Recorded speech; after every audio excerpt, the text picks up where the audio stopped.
nombreuses histoires de l'Antiquité évoquent le désir de voler.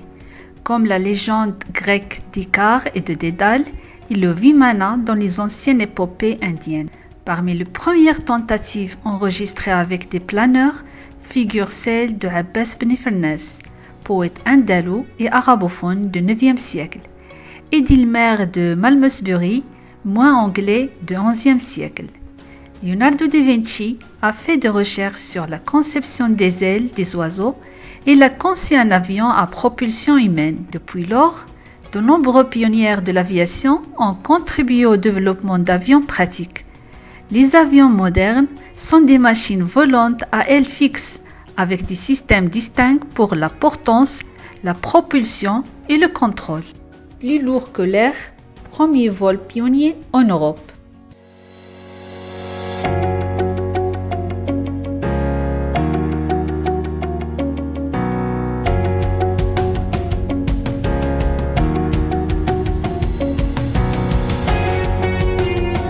Les frères Wright, Orville et Wilbur Wright étaient des pionniers de l'aviation américaine, généralement crédités d'avoir inventé, construit et piloté le premier avion réussi au monde.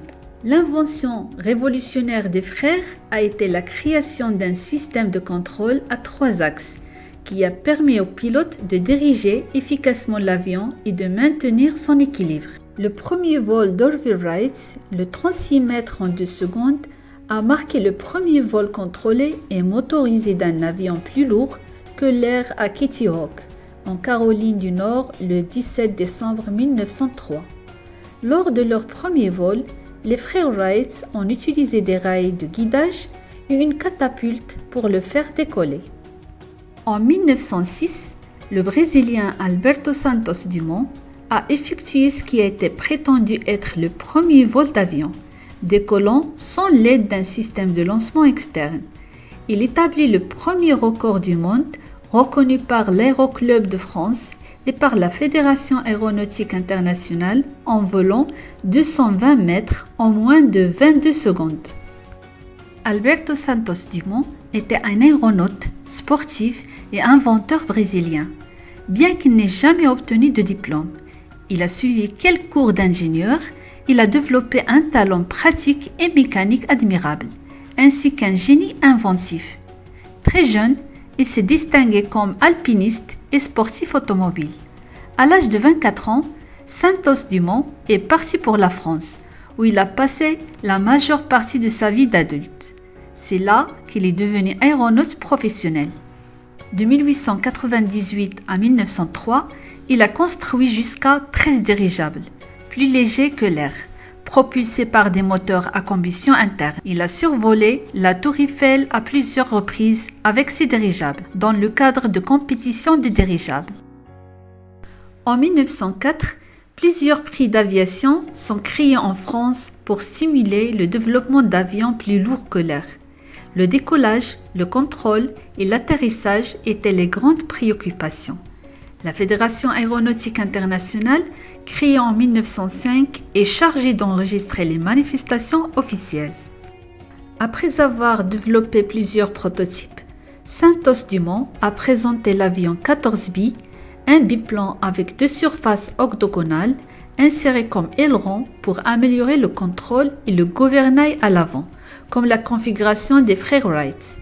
Le 12 novembre 1906, il a réussi à voler 220 mètres pendant 21 secondes à une vitesse moyenne de 37,4 km/h.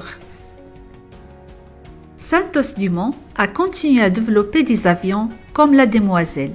Cet avion a été conçu pour les compétitions sportives, capable de voler jusqu'à 2 km et d'atteindre 96 km/h.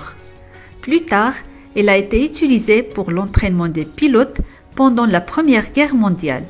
Le 19 octobre 1906, Santos Dumont a remporté une compétition de vol au-dessus de Paris avec son dirigeable numéro 6. Le prix lui a été remis lors d'un dîner au célèbre restaurant Maxim's. C'est là qu'il a rencontré le joaillier Louis Cartier. Le bijoutier a appris que le pilote ne pouvait pas consulter sa montre de poche pendant le vol parce qu'il avait besoin de ses 2 mains pour piloter l'avion. Cartier a alors conçu et offert à Santos-Dumont une nouvelle montre en or carrée et plate, attachée au poignet grâce à un bracelet et une boucle.